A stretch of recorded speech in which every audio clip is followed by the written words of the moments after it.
Everyone, and thank you for joining me. This is Taliesin McKnight, and today's topic is the theory behind magic. What do different types of spell work have in common? What is the hidden dynamic behind magic? How could this principle be applied in crafting your own rituals? These are questions that were sent to me recently in an email. A viewer who I will keep anonymous, I won't mention the name because she has not given me permission to mention the name. I believe in keeping anonymity, confidentiality. So I was asked, what is the theory behind magic? And how could this be applied in examining different forms of spell work, and how could this be applied to develop your own rituals? And so that's what the topic for today is. So what is the theory behind magic? First of all, I'd like to say that I'm not saying that this is the truth or the way it is. This is just one popular theory that is thrown around. So, as always, I encourage you to be skeptical, to think for yourself, and to examine all different ideas. So, listen to everyone, believe nothing, and always experiment and try the principles out in your own life. So this is not the truth, this is just one popular theory. So today we're going to talk about the theory behind magic and how to create your own rituals and how to apply this in looking at different forms of spell work. Okay. Now first of all, I haven't made a video in quite a while. And I apologize about the wait. I really sincerely do. Just to digress a moment, it has been a while since I've made a video. There's been a lot going on behind the scenes. I've been really busy with other projects, and a lot has been going on that I don't think the general public is fully aware of. So I do apologize about the wait. And now, very seriously, I'll have weekly videos coming out for your guys. So I really appreciate each and every one of you. You guys are awesome, and you're the reason that I do this.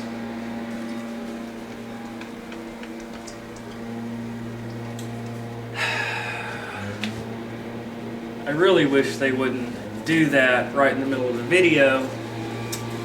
Anyways, there are three basic models of magic. And today we'll be focusing on the consciousness model.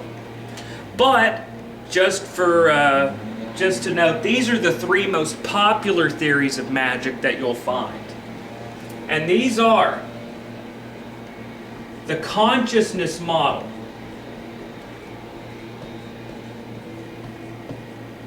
okay, the consciousness model of magic. This basically says that focused thought and focused emotion is a means to an end. If you can control and direct thought, then this is a creative force.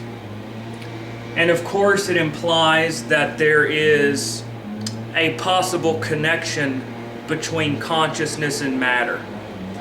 That the objective universe and the subjective observer are somehow related.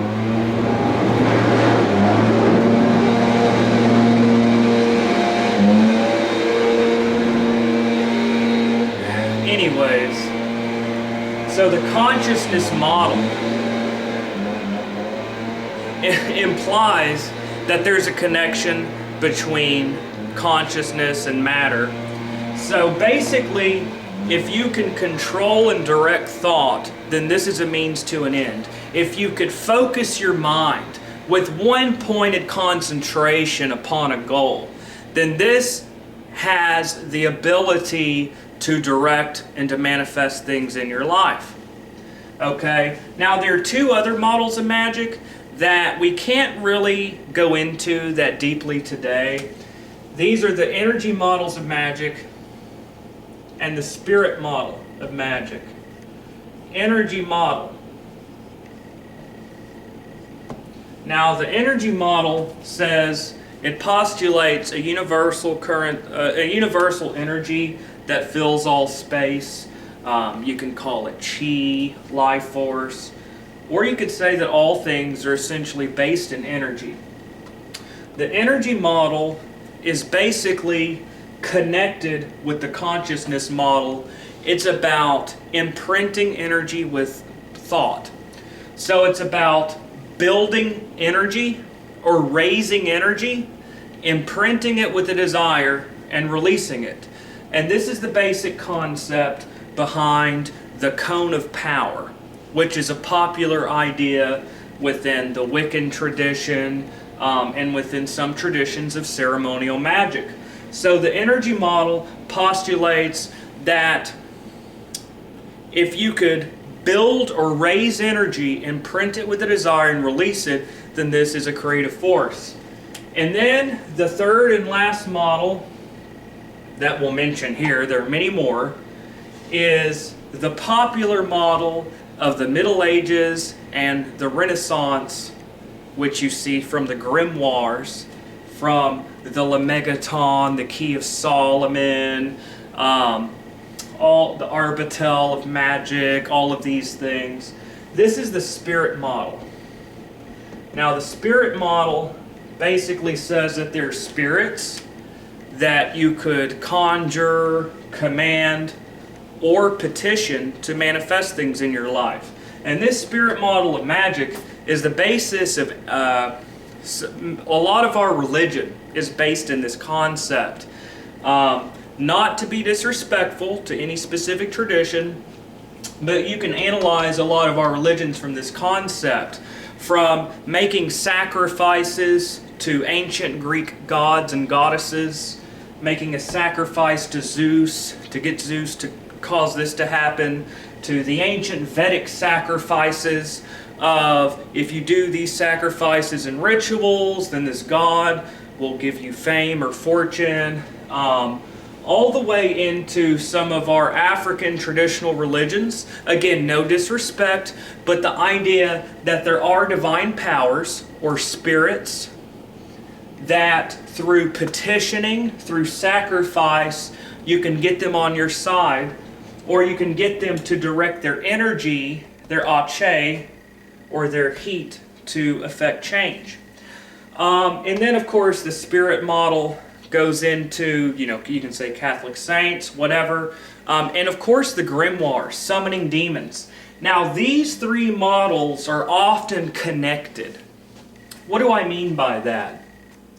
Some people postulate that the spirits from the grimoires are merely thought forms, which are energy centers of thought or consciousness. A thought form connects all of these. A thought form is basically thought energy. So these three do connect, okay? And I don't think I'll be able to talk about each and every one, but we'll try to get what we can here. So again, and this is not, I'm not saying this is the truth or that this is real or accurate. All I am doing is presenting the information and the theory, and you can do with that what you will. So, first of all, this is, I always take on really loaded questions that I try to address, but it's simply because no one else wants to address it. So, here we are. I was asked, what is a theory behind what makes magic work? And how can you look at different spells like this, and how can you use it to craft your own spell? So, First of all, what is a spell? What is a spell or magic? It is, here is just one quick definition among many, it is a symbolic representation of a goal. Magic is a symbolic representation of a desire. Magic is a symbolic representation of a goal. So that when you do a ritual, your symbolic act represents your goal. So many people think of, what do people think of from the movies? I really do apologize about all that noise. Anyways, I do apologize. Hopefully it'll die down here in a moment. But it is a symbolic representation of a desire. Many people, when they think of witchcraft or whatever, they think of someone sticking pins in a voodoo doll. I am not encouraging anything bad, but that is a symbolic representation of a desire. If you want to bring two people together and you have a doll of each person and you bind them together with red thread, that is a symbolic act of bringing two people together. Archaeologists have found remains that look like rituals of people attacking statues or images of deer with the hope that this would later result in the actual successful hunt of actual deer. So it's a symbolic representation of a desire. So this could be applied to all kinds of different spells. So basically, whenever you work a spell, everything you do represents your goal, and it's a way to focus your mind, to focus your intent and your desire. So controlled thought and emotion is a means to an end, according to this theory. If you could focus your mind upon one goal, one desire, with perfect concentration, then this is believed to be a key to manifest. Our problem is that our mind is always wandering into the past, into the future, wandering from one thing to another. So it's very hard to actually focus the mind upon a goal. I mean, to focus on one thing with one pointed concentration. So, whatever you do in a magic spell is focusing upon one goal. So, everything that you do is a way to focus the mind. So that we have five senses. You try to make it where you see, what you see reminds you of your goal. What you smell from the incense reminds you of the task at hand. So whatever you're doing. So for example, in a love spell, what are some ways that you can do a love spell? You want to bring in some love into your life. What do? One of the easiest forms of magic is a candle spell. So if you want to do a spell to bring love into your life, what do? Well, candle color is one way to represent your goal. So you might get a red candle. Red is a popular symbol for love, for desire, for passion. Some people would use pink more for romance and things like that. Red, get a red candle. Red represents your goal. So the candle itself represents your desire. You may get a needle and trace some hearts in it. Maybe write out your desire into the candle. You may take a lover's card from the tarot or the Two of Cups and put this up there. You might carve some runes for love. You may take some rose petals. Roses are symbols of the planet Venus, goddess of love.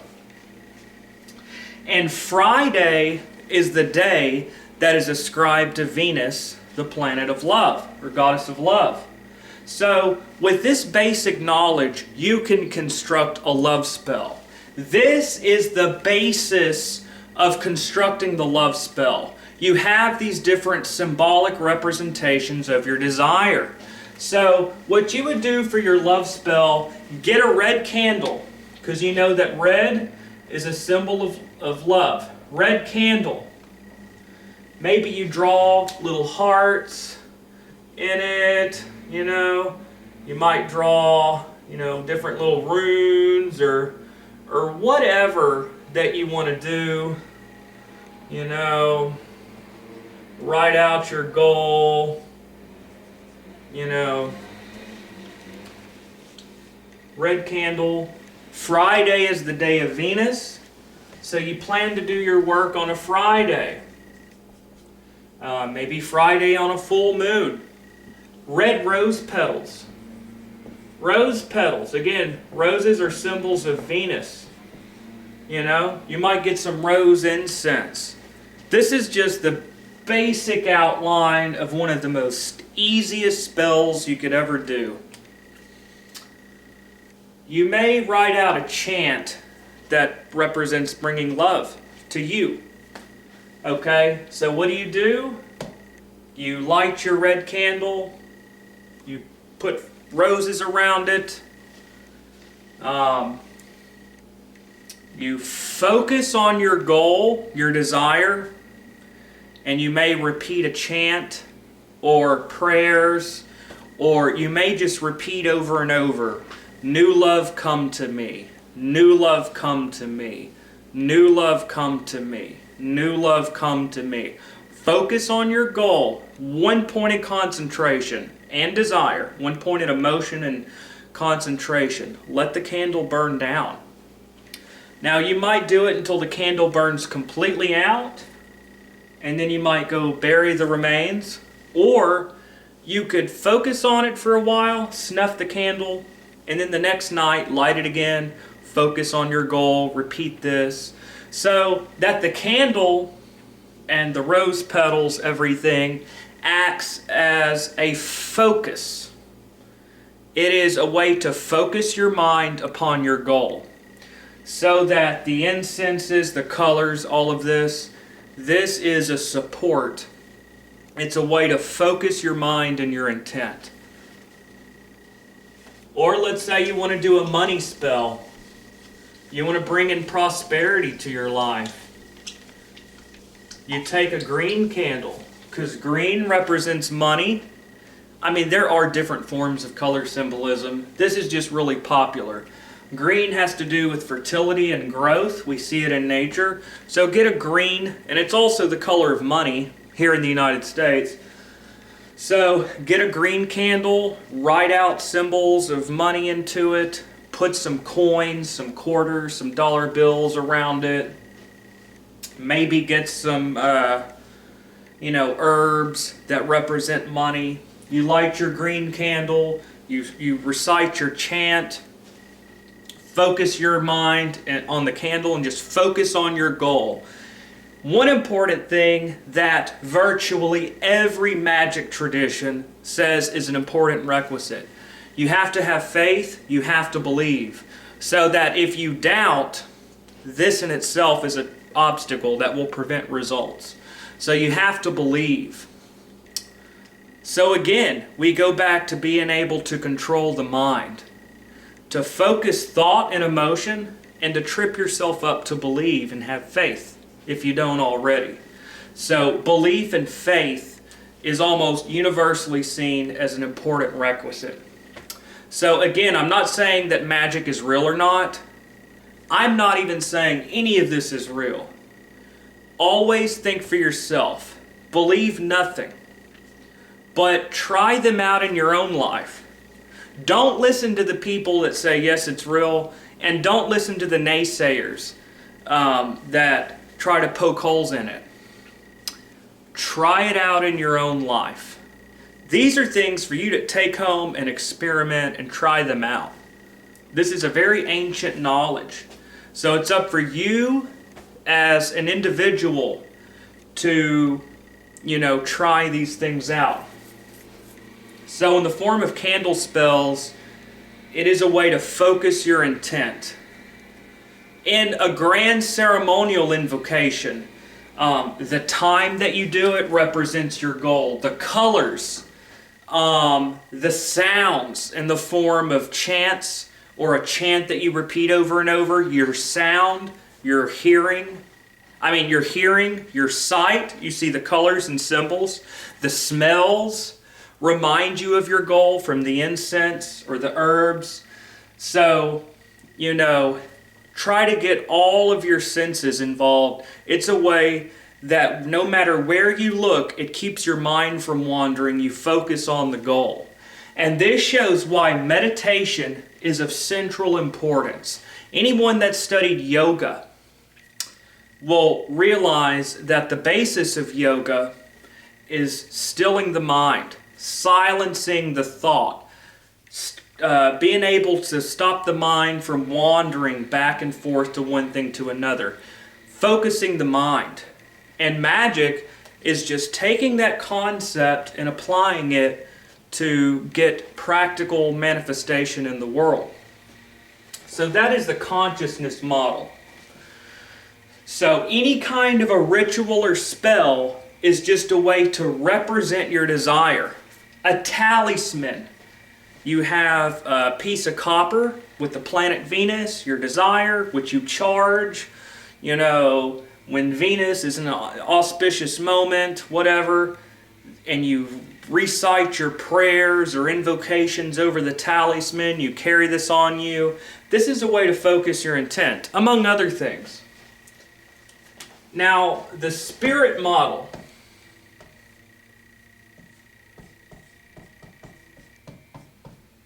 In Hoodoo, the spirit model is pretty central. Animism is a key to Hoodoo.